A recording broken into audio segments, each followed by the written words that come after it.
과거에는 신용 등급이라고 그랬잖아요. 네. 그런데 이제는 신용 점수라고 해서 2021년도부터 바뀌었습니다. 그래서 1점부터 1000점 만점 오. 이렇게 되어 있어요. 그래서 우리 신용 점수가 어디에 영향을 미치느냐. 우리가 당연히 은행에 가서 돈을 빌릴 때 금리에도 영향을 주고 한도에도 영향을 줍니다. 그리고 당연히 또 우리가 통신사에 뭐 인터넷 또 뭐 휴대폰 이런 거를 가입할 때도 영향을 주고 심지어는요 우리 젊은이들 같은 경우에 결혼정보회사에 등록을 할 때도 이 신용 점수를 본다고 합니다. 그러니까 이게 여러 가지 영향을 미치는데 어떻게 하면 나의 신용 점수를 예쁘게 좀 할 수 있을지 한번 알아보도록 하겠습니다. 자, 우선 첫 번째로 말씀드릴 것은 이 신용 점수를 좀 높여드리기 위해서는 여러분들 카드만 잘 사용해도 신용카드요. 신용 점수를 올릴 수 있거든요. 그 첫 번째가 뭐냐면 한도액입니다. 여러분들 그 신용카드에 한도액 있잖아요. 근데 이거 보통 어떤 경우는 대부분 한도액을 올리는 걸 좀 주저하고 그냥 거기에 꽉꽉 채워서 쓰시는 분들이 있는데 그렇게 하지 마시고 최고로 본인이 받을 수 있는 한도를 좀 높이시고 그 대신에 사용은 그 한도의 한 30에서 50% 정도 사용하는 게 가장 신용 점수를 올리는 데 좋다. 그리고 할부보다는 당연히 일시불을 좀 사용하시는 것이 일시불이 좋구나. 도움이 된다. 마이너스 통장도 마찬가지입니다. 마이너스 통장도 조금 여유 있게 한도를 만들고 한 30에서 50% 정도 사용하시는 게 신용 점수를 올리는 데는 근데 한도는 그렇게 높게 만들어 줘야 할 수 그러니까 이제 있는 한도를 거죠? 보통 만들 수도 있는데 본인이 저 올리는 거 싫어요. 그래서 안 올리는 분들이 있거든요. 그렇게 하지 마시라는 거죠. 맞아요. 근데 한도를 그렇게 올려놓고 자제하면서 사용한다는 그렇죠. 거기에 또 한도는 포인트가 높더라도. 있는 거죠. 그러니까 한도 대비 사용 비중을 그렇죠. 본다는 사용 비율이 말씀. 좀 적절한 것이 좋다. 네. 자, 두 번째로 신용카드를 사용할 때 우리가 절대 사용하면 안 되는 거 있죠. 그게 뭐냐면 현금 서비스와 카드론. 이거는 정말 사용하면 신용 점수에 엄청나게 영향을 줍니다. 그런데 살다 보면 또 이게 엄청나게 급한 일이 생길 때 잠깐 정말 급하게 급전을 써야 될 때 그럼 사용한다면 이걸 조금씩 이렇게 소심하게 쓰지 마시고 필요한 만큼을 일단 빨리 딱 쓰시고 그다음에 빨리 갚는 게 신용 점수를 좀 덜 하락시키는 요인이 됩니다. 왜냐하면 조금씩 자꾸 쓰면 카드론이나 이 현금 서비스 신용평가사에서 이분이 혹시 돌려막기를 하는 게 아닌가? 이렇게 의심을 한다는 거예요. 그래서 여러분들 그걸 좀 주의해서 하시는 게 좋을 것 같고. 자, 세 번째로 이제 카드.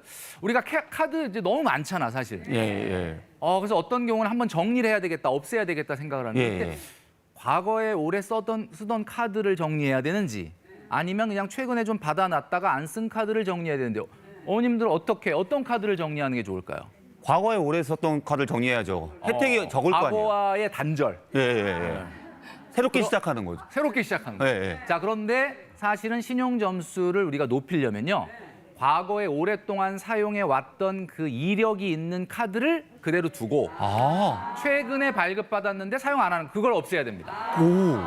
왜냐하면 이제 카드라는 것은 사용 이력이 결국은 대출을 받았다 상환한 이력이기 때문에 그 오래된 카드가 그 이력을 갖고 있어요. 그래서 신용 점수를 높이는데 좀 도움이 된다 이렇게 볼 수가 있고요.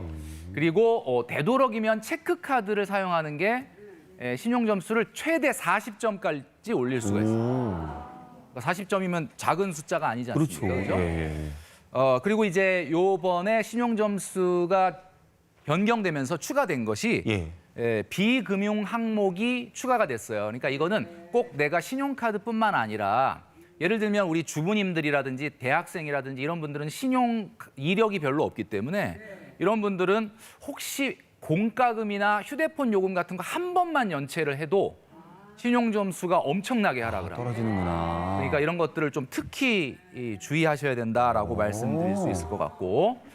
그리고 이제 여러분들이 항상 마지막으로 이제 말씀드리는 거는 그 카드를 여러분들이 결제일 되기 전에 내 통장에 돈이 좀 여유가 있는데 굳이 카드 결제일 전이니까 결제를 안 하잖아요. 그때 자동이체로 빠지니까. 그런데 여러분들 만약에 여유가 있다 그러면 카드 결제일 전이라 하더라도 카드 대금을 선결제하시면 신용 점수가 굉장히 많이 올라갑니다. 이런 부분을 꼭 좀 체크하셔가지고 해보시면 나의 신용 점수가 예뻐질 수가 있겠죠. 와. 자, 그다음에 이제 두 번째로 노후 꽃길을 가기 위한 우리의 자산 관리 중에서 저축과 대출 금리를 좀 예쁘게 해보자. 여러분들 다 저축도 하시고 또 대출도 받으시는데 자, 우리가 대출을 받을 때 예금을 할 때, 적금을 할 때 조금이라도 좀 특판 금리를 받고 싶죠. 예. 그다음에 대출을 받을 때는 좀 우대 금리를 받고 싶죠. 예. 자, 이러려면 어떻게 해야 될까? 오. 요즘은 금리가 떨어지는 시기에 올라가는 시기예요. 올라가고 있습니다. 올라가는 시기, 예. 금리 인상기죠.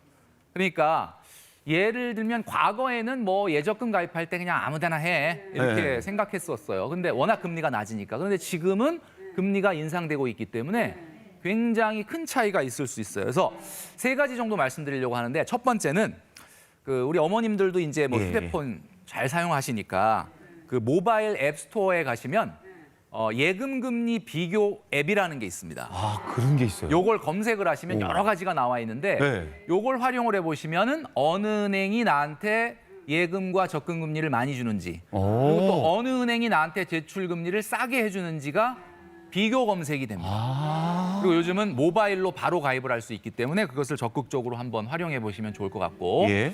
그다음에 예적금 가입을 하실 때 너무 길게 하시는 것보다 요즘은 제가 금리 인상기라 그랬죠? 네. 그러니까 예적금 같은 경우는 6개월이나 1년 이내로 하시는 게 좋을 것 같아요. 예. 금리가 빠르게 올라가고 그렇죠, 그렇죠. 있으니까. 그다음에 이제 많은 분들이 잘 놓치시는 것 중에 하나가 뭐냐면 내 금리가 너무 높다. 네. 이거 좀 금리 낮출 수 있는 방법이 없는가라고 하는데 최근에 예. 여러분들이 뭐 대출을 많이 갚았다든지 소득이 좀 올라갔다든지 이렇게 신용 점수가 좀 올라갈 일이 생겼다라고 하면 금융기관에 금리 인하 요구권이라는 게 있습니다. 아. 말 그대로 금리 인하를 요구하는 거예요. 예. 그래서 이게 지금 법적으로는 금융기관이 6개월마다 한 번씩 금리 인하에 대한 안내를 하도록 되어 있는데 그냥 뭐 문자 오면 그냥 스팸인 줄 알고 그냥 다 넘겨버립니다. 예. 그래서 여러분들이 요 근래 최근 내가 좀 신용 점수가 좋아질 상황이 생겼다 그러면 바로 금융기관에 금리 인하 요구권을 행사하시면 된다라고 하는 부분을 꼭 말씀드리려고 합니다. 자, 마지막으로 정말 여러분들에게 중요한 팁을 좀 드리려고 하는데 예. 여러분들도 모르는 여러분들의 돈이 어딘가 숨을 쉬고 있을 가능성이 있어요. 예. 이게 바로 뭐냐? 아마 많이 우리 그 언론에 통해서 많이 들어보셨겠지만 휴면 예금, 휴면 보험금입니다. 휴면 예금, 휴면 보험금 뭐 말만 딱 들으면 나의 잠자는 돈이 어딘가 있을 수 있다라는 건데요. 여러분 놀라지 마십시오. 우리나라가 지금 현재 휴면 예금이 그러니까 찾아가지 않는 예금이 현재 2조 2,419억 원. 2조가 넘는 거예요. 예. 어마어마하네요. 어마어마하다. 아마 우리 어머님들 중에도 있을 수 있습니다. 예. 그다음에 휴면 보험금은 그거보다 훨씬 많아요. 보험금은 찾아가지 않는 보험금이 무려 12조 원. 자, 이런 것들이 생기는 이유가 뭘까요? 왜? 통장 관리를 제대로 안 하고 돈 관리를 제대로 안 하고 원칙 없이 하다 보면 이런 일이 생긴다는 거죠. 예, 자, 예, 그러면 자, 방송 보시는 많은 분들 나도 그러면 휴면 예금, 휴면 보험금 있는 거 아니야? 예. 자, 알려드리겠습니다. 서민금융진흥원이라는 사이트가 있습니다. 서민금융진흥원. 또는 은행연합회에 휴면 예금 찾아줌 서비스나 휴면 계좌 조회 시스템이 있어요. 예. 자, 인터넷 다 잘 다루시니까 들어가서 나는 혹시 휴면 예금이나 휴면 보험금이 없는지 확인하시고 신청하시면은 받으실 수 있습니다. 오. 그러니까 꼭 한번 체크해 보시기를 당부를 드립니다.